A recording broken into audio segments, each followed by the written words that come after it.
King Oliver, when he was very successful, he was very successful because I said he played all these little tricks. And people loved to dance to his music because they wanted to see what was going to come up with these songs he was playing. Well, he brought a young fella up who he took under his wing. He was his mentor, and this guy that he took under his wing claimed that Joe Oliver, to his dying day, was his greatest influence, and that was the young Louis Armstrong. Louis, for some reason, of all the musicians he grew up listening to on the street, it was King Oliver that he was the most drawn to. And he tried to bug him about tricks and the way he played, and for some reason Oliver took him under his wing almost as a son.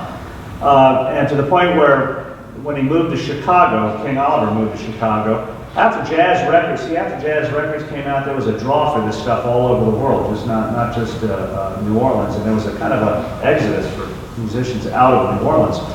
Oliver went to Chicago, and there was the famous story where Louis Armstrong got a telegram saying, "Come to Chicago," which he did, and the rest is history for Armstrong. He joined Oliver in Chicago, and people were just astounded at his ability, his phrasing, his interpretations of things.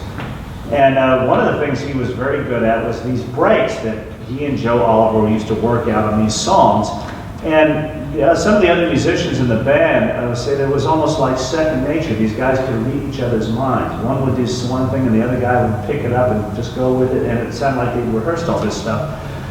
Well, Louis branched out on his own, and obviously we all know about the history of that, but one thing he did, which we're not going to do tonight, because I wouldn't throw this on any trumpet player unless they really agreed to it, he did a recording of a song called West End Blues. And he did an introduction. Do you know the introduction? I don't know if you would know that, but we can. Now look. Before I gotta preempt this. You got chops. I mean, really, you got. I don't know if you know the break on this, but this is one of these things where it can give trumpet players a fit. And to this day, there's a lot of trumpet players that can't even approach this thing. But you remember the intro? Listen.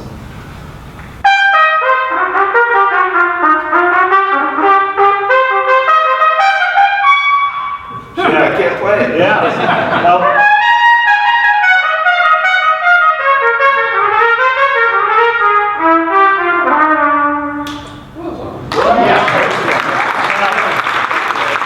Louis did that at like twice that. Yeah, do it again. Watch his lip fall off. Like, no.